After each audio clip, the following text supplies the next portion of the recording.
Esta mujer fue encontrada cruelmente ultimada y dejada sobre el altar de una iglesia. Había un picahielos y unas velas insertadas en sus partes íntimas, pero tuvieron que pasar más de 44 años para que pudieran resolver su caso y por fin se supiera la verdad. ¿Quién había sido el monstruo que había cometido semejante acto tan perturbador? ¿Quieres conocer la historia completa? Quédate, que yo te la platico.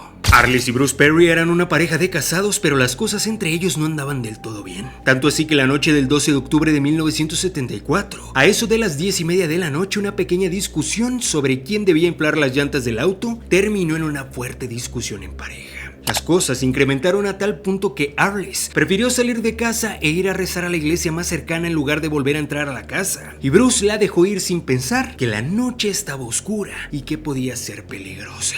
Bruce estaba tan enojado que se acostó y se quedó dormido cerca de la medianoche, sin preocuparse por Arliss, que todavía no había vuelto.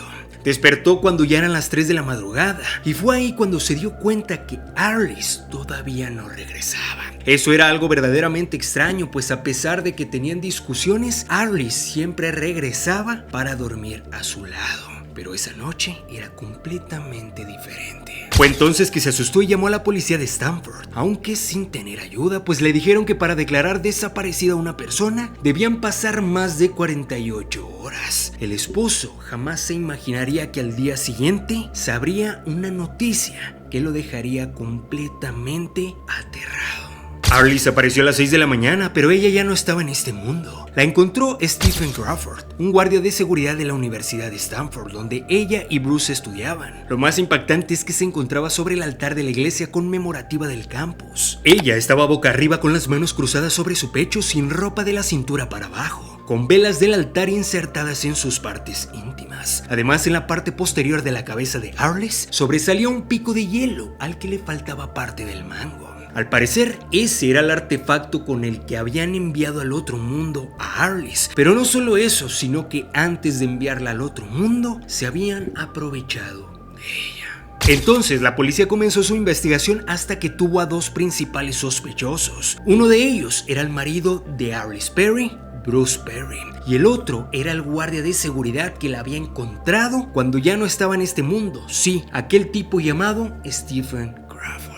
Para este punto, antes de decirte qué fue lo que sucedió y cómo fue que resolvieron el caso, ¿crees que alguno de estos dos sujetos pudo haber sido el causante de enviar al otro mundo a Arliss? Si crees que sea así, déjame saber aquí abajo quién crees que pudo haber sido. Seguimos con la historia. El primero de ellos, que era el marido de Arliss, él se tomó como sospechoso porque siempre el marido es el principal sospechoso hasta que se demuestre lo contrario. El segundo, que era el guardia, era por haber encontrado a Arliss, pero porque también había cumplido su turno de guardia durante la noche cerca de la escena del caso. Entonces, la policía pudo reconstruir gracias al testimonio de una estudiante que Arliss había entrado a la iglesia alrededor de las 11 de la noche. Al parecer, a esa hora había otras 6 personas dentro, pero 5 de ellos fueron descartados porque tenían coartadas, aunque uno de todos ellos no pudo ser identificado, pues nadie lo conocía. Por su parte, el guardia de seguridad Stephen Crawford dijo en el interrogatorio que había entrado a la iglesia poco después de las 11 de la noche para avisar a los que se encontraban presentes que en pocos minutos la cerraría.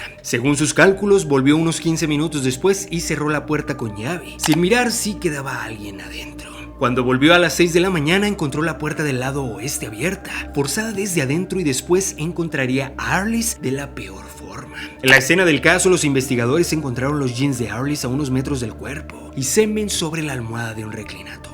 También descubrieron la impresión parcial de la palma de una mano sobre la vela que Arliss tenía en sus partes íntimas. Pero hasta este punto, nadie tenía la más mínima idea de quién pudo haber sido. Era claro que tenían a dos sospechosos, pero no había pruebas, no había evidencia hasta ese punto que pudiera confirmar que alguno de ellos era el culpable. En 1974, los análisis de ADN para identificar personas malas eran todavía ciencia ficción y la huella no coincidía con las de Bruce ni las de Crawford. Además, todo el mundo tocaba esas velas. La huella podría haber sido de cualquier persona.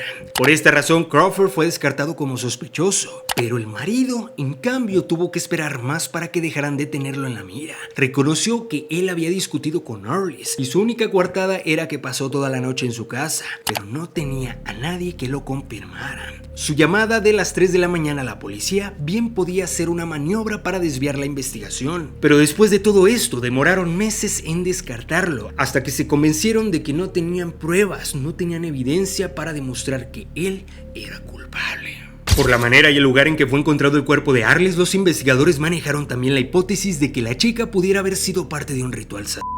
Esta teoría podría ser la correcta, pero no sirvió de nada a la hora de encontrar a uno o más culpables. La investigación quedó estancada durante casi 4 años, hasta que en 1978 entró en escena un hombre llamado David Berkowitz, un verdadero monstruo en su época. David había confesado haber enviado al otro mundo al menos a 6 personas. La policía, sin embargo, creía que David no había hecho todo esto en soledad, sino que él era parte de algún grupo al que pertenecía, entre otros los hermanos John y Michael Kerr. Pero cuando John Kerr también se fue de este mundo en circunstancias misteriosas, tan solo 6 meses después de la captura de David, los investigadores también encontraron testigos que sugirieron que no solo David y John Kerr se conocían, sino que además estaban involucrados en el ocultismo. Por eso, cuando la policía de Stanford recibió un paquete enviado por David desde la cárcel, volvió a tener esperanzas de resolver el caso. El envío consistía en una suerte de postal con la imagen de una persona participando en un culto del diablo y un libro titulado Anatomía de la Brujería, de Peter Heining. En los márgenes de una de las páginas del libro se leía un escrito de puño y letra de David, donde decía que Arliss Perry había sido acechada, casada y enviada al otro mundo, aunque no decía quién lo había hecho. Inmediatamente interrogaron a David sobre el mensaje, pero él no dijo absolutamente nada. Sin embargo, 3 años después envió una carta donde aseguraba que tenía información sobre Arliss, en la cual dijo que había estado en una reunión donde alguien la había enviado al otro mundo. ¿Qué rayos estaba pasando y por qué nadie podía dar con el culpable? ¡Wow! Me parece increíble. Ya sé que para esa época pues era mucho más difícil tener pruebas, tener evidencia, pero me parece increíble que a pesar de que tenían varios sospechosos que podrían ser claros los culpables, simplemente no hicieron absolutamente nada o no hicieron lo suficiente. Fue así que volvieron a interrogarlo, pero él no quiso revelar la identidad de la persona que aparentemente había hecho eso. Los investigadores se fueron con las manos vacías y llegaron a la conclusión de que David no sabía nada y que simplemente los estaba molestando. El caso siguió abierto, pero durante 44 años no hubo novedades y parecía que el caso quedaría sin resolverse. Pero después de tanto tiempo, por fin, gracias al avance de la ciencia y la tecnología, pudieron resolver el caso de Arliss Perry y de esta manera saber quién la había enviado al otro mundo. Hubo que esperar hasta el 2018 para que en los Estados Unidos se comenzaran a realizar cotejos de muestras de líquido rojo, semen, restos de piel o cabellos de casos antiguos que no estaban resueltos con las muestras de los bancos de ADN.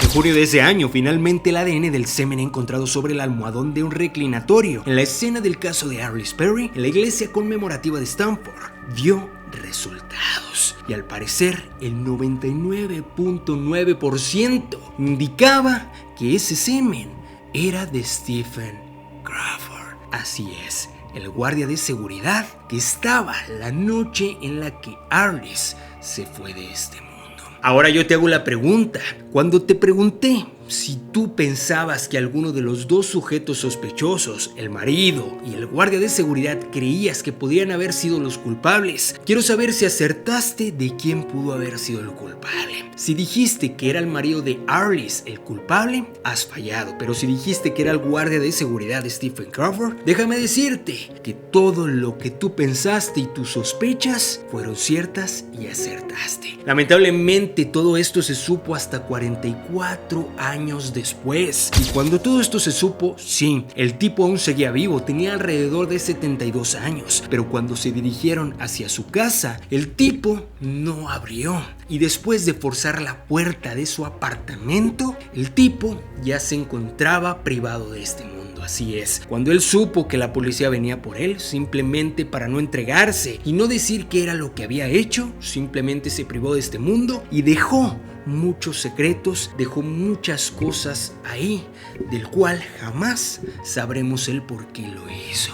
Pero sí, familia, gracias al avance de la ciencia, de la tecnología, hoy mismo podemos identificar a los culpables. Hoy mismo, muchos casos que antes quedaban impunes o que quedaban sin poderse resolver, ahora sí se resuelven y ahora sí pueden dar con los culpables de los casos tan atroces y tan aterradores que vemos a lo largo de todo el mundo. No les digo que todos, pero la gran mayoría hoy en día es mucho más fácil poder identificar a los verdaderos monstruos. Sin embargo, me gustaría saber qué es lo que tú crees, qué es lo que tú piensas acerca de este caso. Por favor, coméntalo aquí debajo. No olvides compartir este video con todos tus amigos, familiares y conocidos para que se enteren de lo que ocurre alrededor de todo el mundo. Te invito a que me sigas en todas mis redes sociales que te dejo aquí en pantalla: Facebook, TikTok, Instagram y YouTube. Te recuerdo que subo videos todos los días a las 8 o 9 de la noche con casos e historias completamente nuevas que seguramente no conocías. También a las 10 de la mañana y a las 3 de la tarde les subo casos e historias que probablemente ya subí tiempo antes, pero que si tú eres nuevo o nueva en la página seguramente no habías visto, para que te quedes muy pendiente. También te invito a que vayas a seguirme a mi otra página de Facebook que te dejo aquí en pantalla. Se llama Soy Kevin Barranco y por allá estoy estrenando un nuevo formato de videos que se trata de relatarles películas, series y cortometrajes. También a la comunidad de TikTok, vayan a seguirme a mi otra cuenta de TikTok. Esta que estás viendo en pantalla se llama Soy Kevin Barranco y por allá también van a estar viendo todo este nuevo formato de videos. A la comunidad de YouTube,